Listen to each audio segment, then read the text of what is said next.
ये देखा। देखिए, ये फूल ने हर आदमी को फूल बनाया, जनता को भी फूल बनाया, अब नेताओं को भी फूल बना रहे हैं। अब शिंदे जी की नींद हराम है क्योंकि उनको लगता है कि उनको सीएम पद से हटा दिया जाएगा। सही पकड़े हैं। और ये फूल का जो गुलदस्ता है मैं आपके स्क्रीन पे दिखाना चाहूंगा। देखिए, इसके 18 फूल हैं इस गुलदस्ते में। जो प्रधानमंत्री जी परिवारवाद की बात करते हैं, उनके जो गुलदस्ते में ये 18 फूल हैं। कहा था कि एनसीपी करप्ट है, अजित पवार के खिलाफ बोला था, 70-60 हजार करोड़ के भ्रष्टाचार की बात की, और वही वॉशिंग मशीन में अजित पवार को लेकर जो प्रधानमंत्री जी को इमेज थी, जनता ने उसको खराब कर दिया गया। क्या आपको नहीं लगता है कि भाजपा में कोई विभीषण घुस चुका है? क्या आपको वॉशिंग मशीन में जितने जितने फूल गए धुल के आज सफेद हो चुके हैं। और मुझे तो लगता है कि भाजपा के अंदर एक प्रस्ताव होना चाहिए कि इस बार जो कमल के फूल की जगह वॉशिंग मशीन को चुनावी चिन्ह रखे, शायद 2-4 वोट ज्यादा मिल जाएंगे। और ब्रिजमोहन जी अभी बीच में बोल रहे थे, मुझे याद आ रहा है एक डिबेट में शायद 2 दिन पहले शरद पवार लिखा था, और पीछे पीछे मुझे भी मालूम नहीं चला, मैं तो तारीफ करने वाला था कि ब्रिजमोहन जी जैसे व्यक्ति नहीं गए, पर देखा कि वहां पे भी परिवर्तन हो गया, वॉशिंग मशीन में चले गए। मुद्दा क्या है अंजना जी? आज जो भाजपा प्रवक्ता कब से लेंस लगा के इंडिया में ये हुआ, इसने ये किया, इसने, अरे कभी आपकी पार्टी को तो सवाल पूछिए। जितना समय विपक्ष को अटैक करने के लिए लगाते, उससे 10% भी समय आपने मणिपुर में शांति बात के लिए किया होगा, तो आज ये हाल नहीं होता। नमस्कार दोस्तों, आप सभी को आज के वीडियो पर स्वागत है। और आज हम बात करने वाले हैं एनडीए और इंडिया के बीच में। जो रोहन गुप्ता है वो कांग्रेस के प्रवक्ता है, और जो सांसद बीजेपी का है सुधांशु त्रिपाठी, उसके बीच में हुई डिबेट। इस डिबेट पर बहुत हंगामा हुआ, और हंगामा को लेकर बहुत कुछ हुआ। एनडीए और इंडिया के बीच में कौन आएगा सत्ता पर 2024 में। गोदी मीडिया के एंकर अंजुनम कश्यप ने सुधांशु त्रिपाठी को बहुत ऊपर दिखाया, और कांग्रेस और यूबीटी जो मतलब इंडिया के अलायंस में है उसको दिखाया नीचा। इसके परिणाम रोहन गुप्ता ने जो कुछ कहा और बहुत गुस्सा हो गया, और बहस हो गई तीखी। सांसद बीजेपी के जो है सुधांशु त्रिपाठी, उसके बीच में भी हुई बहस, और जेडीयू के नेता मिश्रा भी पीछे नहीं छोड़ा सांसद त्रिपाठी को। रोहन गुप्ता को बहुत दुख होता है, ब्रिजमोहन बीजेपी में चला गया और उसका आंसू नहीं निकल पाया, और वॉशिंग मशीन में धुलकर वो फिर से नया। असल में भाजपा वाले क्या जादू कर देते हैं, जो वॉशिंग मशीन में जाते ही सब कुछ धुल जाता है और फिर से एक नया आदमी का जन्म होता है। ये और इंडिया के बीच में क्या क्या हुआ वो सब देखते हैं। अगर आपको अच्छा लगा तो लाइक करना मत भूलना। चलो वीडियो को शुरू करते हैं। अगर तुम लोग नए हो तो सब्सक्राइब करो, वो जो लाल वाला बटन है उसके साथ स्कैम करो या फिर महफिल जमाओ, मुझे नहीं पता, बस क्लिक हो जाना चाहिए। वो एनडीए की तैयारी है, लेकिन इंडिया भी इस तैयारी में जुटा हुआ है कि वो सीट शेयरिंग का फॉर्मूला ढूंढेगा। आपके पास 38 से 42% के बीच वोट परसेंटेज है। अगर ये सारे मिल गए और एक व्यक्ति सामने से खड़ा हो गया आपके खिलाफ, तब तो आपके हाथ से खेल निकल जाएगा 2024 में। पार्टी बदल लिया साला। देखिए, आप जो तथाकथित आईएनडीए की तैयारी की बात कर रहे हैं, उस तैयारी में कितनी लाचारी दिख रही है इनमें। बताइए, अभी दिल्ली में कांग्रेस की नेता बोल दी कि हम लड़ेंगे चुनाव, तो कैसी भाषा का प्रयोग किया आम आदमी पार्टी के नेता। पंजाब में कांग्रेस के नेताओं ने कहा नहीं नहीं हम तो चुनाव लड़ेंगे, तो देखिए कैसे आम आदमी पार्टी वाले कहने लगे वो छोटे नेता हैं, वो तो कभी जीते नहीं है। अब आप और बेंगलोर में इनको ममता बनर्जी जी का साथ चाहिए लोकतंत्र की रक्षा के लिए, तो कितनी लाचारी है इस तैयारी में। और उसके बावजूद मैं कहना चाहता हूं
की रक्षा की बात करते हैं, एजेंसियों के दुरुपयोग के सामने की बात करते हैं, महंगाई से लड़ने की बात करते हैं, बेरोजगारी से लड़ने की बात करते हैं, नफरत से लड़ने की बात करते हैं, तब हमको कॉमन मिनिमम प्रोग्राम के तहत मिलके आना होगा।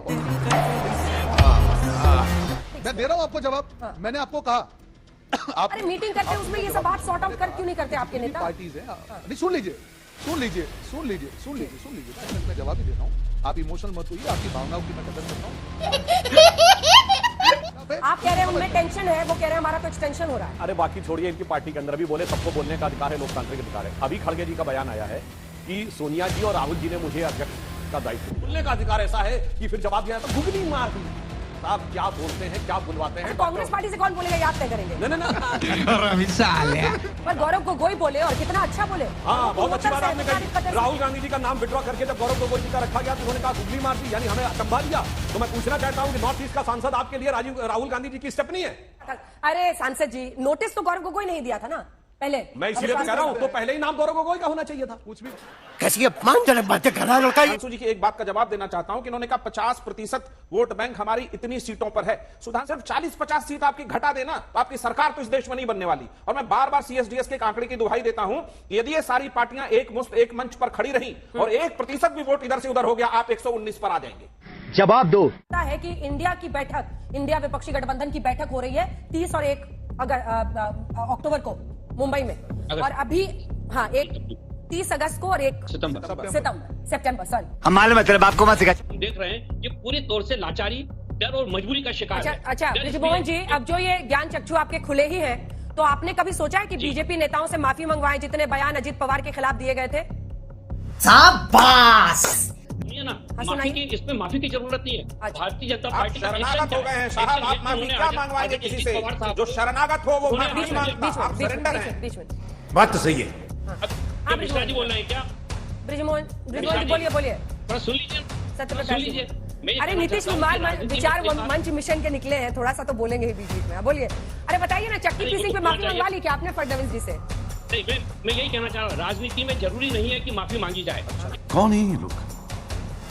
एक्शन से भी पता लगता है जो कहा गया है उसको उन्होंने गलत माना है। इसका स्थिति दैसे से दयनीय होते जा रही है। जो पार्टी एक जमाने में दावा करती थी अब की बार 300 पार, अब की बार 400 पार, वह पार्टी अब 38 दलों का साथ लेकर इस उम्मीद में बैठी है कि कैसे यार 240 और 250 अब पार। ये फंस गया। तो भारतीय जनता पार्टी की बेचैनी हम समझ सकते हैं, उनको उनकी बेचैनी मुबारक हो। बातें हैं शरद पवार साहब। आदरणीय शरद पवार साहब के पिछले दिनों बीड़ में सभा जो हुई, 700 से ज्यादा गाड़ियां उनको रिसीव करने आती हैं। राम बगल में छुरी? नहीं अंजना जी, था हमने वो दुख उनके सामने रखा। राम बगल में छुरी। तू समझा? हाँ। नहीं तू समझा नहीं। बगल में छुरी। अंजना जी, बगल में फूल है, मुंह में राम है तो बगल में उनके लिए फूल है। वो हमारे सम्मानजनक हैं और उन्होंने जिस प्रकार फूल मतलब कमल शुरू किया है। नहीं शरद पवार के पोस्टर लगाने पड़ रहे हैं आप लोगों के नेताओं के। हम समझ सकते हैं कि आपकी पीड़ा क्या है। आपने अजीत दादा पवार को साथ में लिया, जनता साथ में नहीं। एकनाथ शिंदे जी को लिया, जनता साथ में नहीं। आज के डेट में 40 से 42 सीटें, कोई 38 से 42 सीटें इंडिया को दिखा रहा है। तो सही पकड़े हैं। तो एनडीए के पास है क्या? जो एनडीए 41 सीटें पाती थी, आज उसके पास 4-5 सीटें महाराष्ट्र में है। कर्नाटक में आपकी स्थिति बहुत ही बेकार है। पश्चिम बंगाल आप देख रहे हैं, बिहार में 39 सीटें पाने वाली एनडीए, आज एनडीए के पास वहां पर 10-5 सीटें नहीं है। तो आप परास्त होने के कगार पर है। यही पीड़ा है जो पीड़ा से आप छटपटा रहे हैं। इनका वीडियो देखिए, किस तेवर में, तलखी में वो बोलते हैं कि 83 साल का एक व्यक्ति अगर क्या बार बार आके इनको सबूत देगा कि हम उनके साथ हैं। ये टोन एंड टेनर है। सामना में उद्धव ठाकरे जी की पार्टी के लोग, ये भी पूरे मुख्यमंत्री रहे, ये सवाल उठाते हैं शरद पवार जी के ऊपर। कंट्रोल। अब उसके बाद दुबे जी, दयनीय स्थिति किसकी है, शोचनीय स्थिति किसकी है, निंदनीय स्थिति किसकी है, सबको पता। और आपने कहा फूल नहीं, आप लोगों के इस गुलदस्ते में फूल से ज्यादा कांटे हैं। आप कही ना जी, नीतीश कुमार जी आए दिल्ली, किसी से नहीं मिले, और ये मोड़ पर खड़े खड़े और अपने सर झुके झुके कारवां गुजर गया। तेरा तो गेम बजाना पड़ा। के लिए जो भी समय रहा उस पर हमने समर्थन दिया। रहा बात इनके गवर्नर ने, जो मलिक साहब थे जम्मू कश्मीर के,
की, और वही वॉशिंग मशीन में अजीत पवार को लेकर जो प्रधानमंत्री जी को इमेज थी जनता में, उसको खराब कर दिया गया। क्या आपको नहीं लगता है कि भाजपा में कोई विभीषण घुस चुका है? क्या आपको नहीं लगता है कि ऐसा, बीच में मत बोलिए, बीच में नहीं, मेरे को जानता नहीं है ये। जी मुद्दा ये है कि आज ये वॉशिंग मशीन में जितने जितने फूल गए, धुल के आज सफेद हो चुके हैं, और मुझे तो लगता है कि भाजपा के अंदर एक प्रस्ताव होना चाहिए कि इस बार जो कमल के फूल की जगह वॉशिंग मशीन को चुनावी चिन्ह रखे, शायद 2-4 वोट ज्यादा मिल जाएंगे।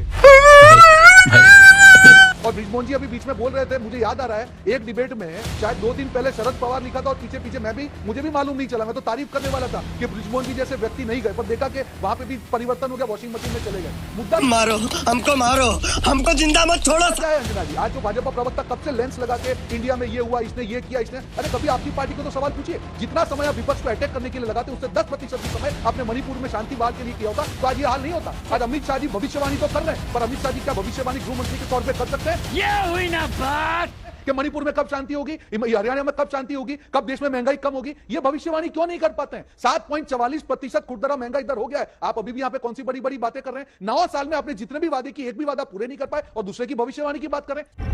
मगर क्यों?